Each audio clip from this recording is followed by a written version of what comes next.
So we're here talking about a different topic today, but you are the subject matter expert. They told me to sit down and have a conversation with the new person. So can you please tell us a little bit about your organization and yourself, please? So CASA Mental Health, I started with them about 3 months ago for the expansion, the Alberta-wide expansion, but specifically here in Fort McMurray.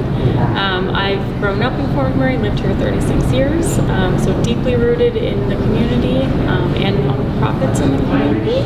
And I'm looking forward to helping CASA with their growth and their expansion and raising funds in Fort McMurray for our own CASA funds. There we go. And like you said, you are entrenched in this community, especially from the non-for-profit sector. So can you tell me a little bit about Fort McMurray and why you feel this is going to be a great service for our region? Yes, so not only this service coming to Fort McMurray, because we do have a lack of services in mental health for kids, where we are so isolated, from the bigger cities. People are traveling on the highway to find services, and the kids here really need the programs, for sure. We're extremely lucky that we live in a very special community, a very supportive community, and when our community knows that we need something, everybody rallies around and wants to get to know the organization to see how they can help. So very lucky here to have the support that we have with whether it's personal giving or whether it's corporate giving, fundraising, all of those. Yeah, that's it. And how did this organization hit your radar? I actually first heard about CASA a few years ago. We were actually on vacation in Calgary, and they were on the radio, or on the news. Okay. So that's the very first time I had heard about CASA, and I was like, wow, that's amazing service. I used to work with Autism Society, so I did know the CASA classroom and knew some families that access those services. So when I learned about the expansion of the CASA house coming, I knew right away that that's something I wanted to be a part of. Right on. So that's so cool that you heard about it so long ago and you had followed the progress of the organization. Very, very interesting. And so now that it's being built, I heard up in the Corey Ridge area. Yes. Is that where you spend most of your time, or are you kind of located somewhere else in town while the project is getting off the ground? I work from home right now, and just meeting in the community, going around to different businesses, and maybe when the facility is open, we'll be able to meet there and do tours and things like that. But right now, I'm based from home, but I just go out in the community, we meet up for coffee and lots of coffees. Yeah, well, that's how Fort McMurray is a different environment in regards to you can really get in contact with the individual you need to get in contact with face to face, just by being out and about, maybe at the grocery store or at a restaurant.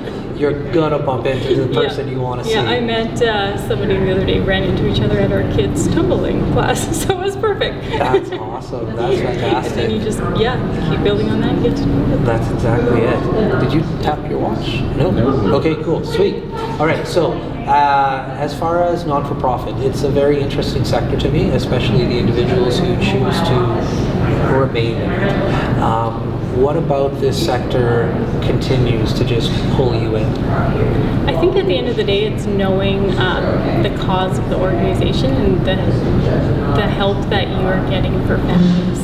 So at the end of the day, when you think about how many families that benefited from a service that you had to provide, whether it's philanthropy work or clinical work or whatever sector you're working with, at the end of the day, knowing how many families you've touched is super special. There you go.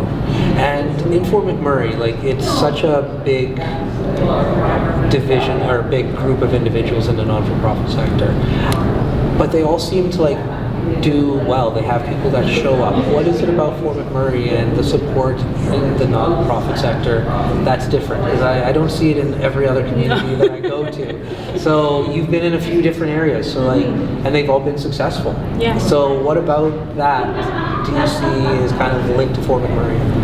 Again, I think it's just the connection and the people. I think Fort McMurray's gone through so much together as a community. It just has really brought people together to support the organizations that do so much for them. So whether that be mental health or whether that be specialized services, senior services, all of those things. I think throughout the years we've waited, we've kind of lacked in like the programs and things like that, and so we've kind of taken it on ourselves to figure out how can we get these services in Fort McMurray instead of waiting for maybe government to come in and support. So that's exactly it. I think we're a community that, because of the close-knit relationships we have with industries of oil and gas and others, like, it benefits everybody.